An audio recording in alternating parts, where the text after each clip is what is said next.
Nesta questão, considerando-se que haja habitantes na Lua, em um contexto hipotético, deseja-se saber qual das afirmativas são verdadeiras com base nos dados fornecidos no enunciado. A primeira afirmação nos diz o seguinte: ao saltar, atinge-se uma altura maior que quando o salto é realizado na Terra.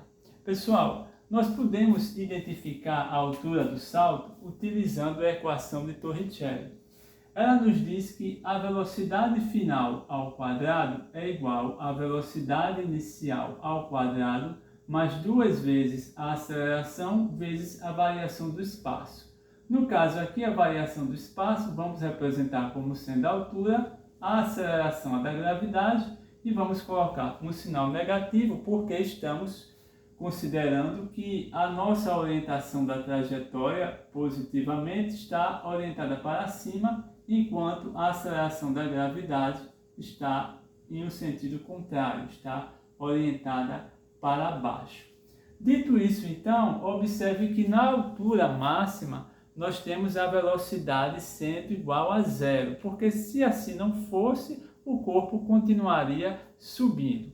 Então, considerando que a velocidade na altura máxima é igual a zero, vamos isolar o 2GH, vamos ficar com 2GH igual à velocidade inicial ao quadrado.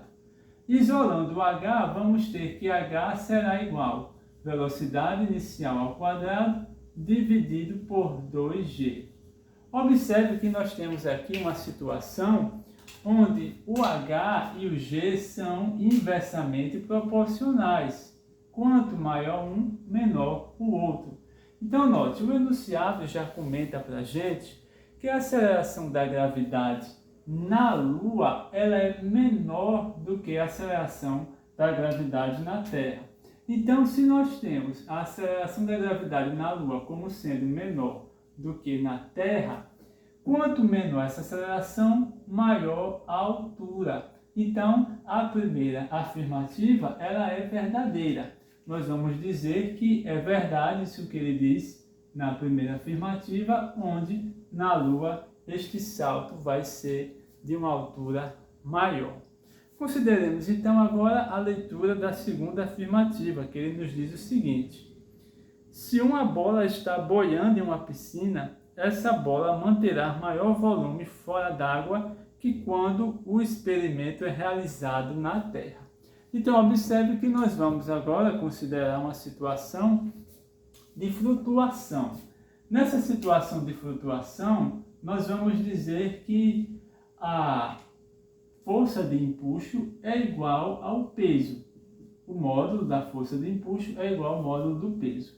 Sendo que a força de empuxo é dada pela densidade, no caso do líquido, vezes o volume do líquido deslocado, que é a mesma coisa que o volume imerso do corpo, a parte do corpo que foi imersa no líquido ou no gás, vezes a aceleração da gravidade. Então, isso daqui nos dá o empuxo.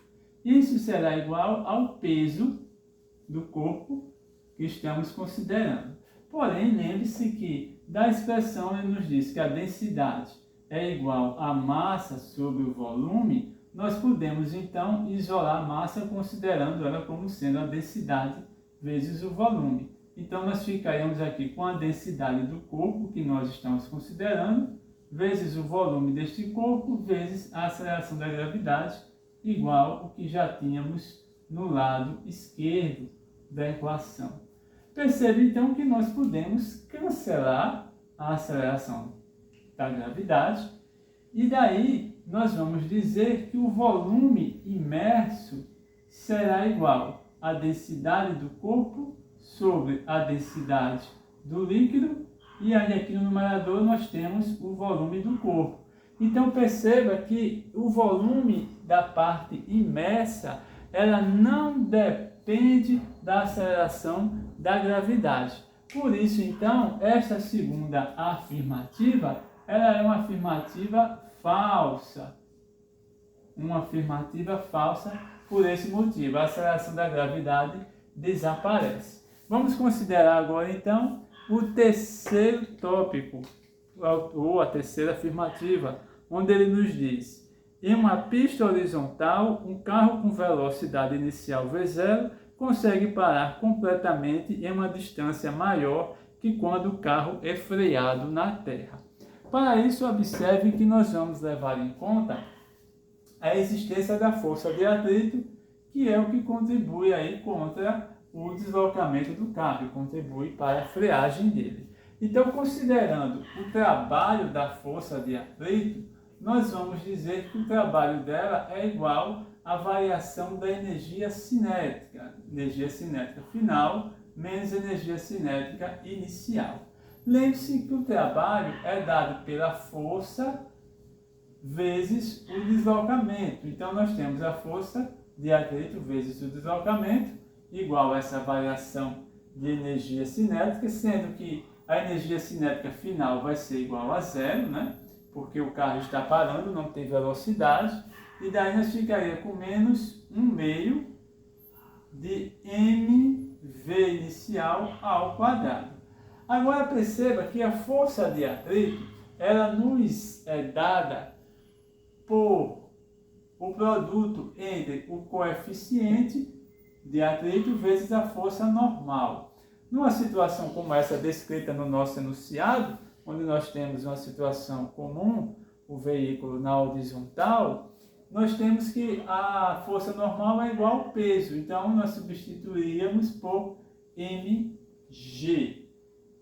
Além disso, considere aqui que nós estamos levando em conta, né, que, embora na força de atrito e o trabalho da força de atrito exista o coeficiente do ângulo entre a força e o deslocamento, neste caso eles são paralelos, né? E tem sentidos contrários. Então, o cosseno de 180 é menos 1. Por isso, nós vamos ficar com o sinal negativo aqui. E também porque nós consideramos conceitualmente que a força de atrito, né, o trabalho da força de atrito, está retirando energia do sistema. Então, é um trabalho negativo. Trazendo então essa expressão para cá, nós teríamos, e também multiplicando ambos os lados por menos 1, nós teríamos o coeficiente vezes m vezes g vezes d igual a 1/2 de mv inicial ao quadrado. Novamente, note que nós podemos cancelar as massas e vamos ficar com o valor dessa distância, desse deslocamento, como sendo vi ao quadrado dividido por 2 vezes o coeficiente de atrito vezes a aceleração da gravidade. Note então que, assim como ocorreu nessa primeira situação, nós vamos ter uma relação inversamente proporcional aqui, ó, entre o deslocamento e a aceleração da gravidade.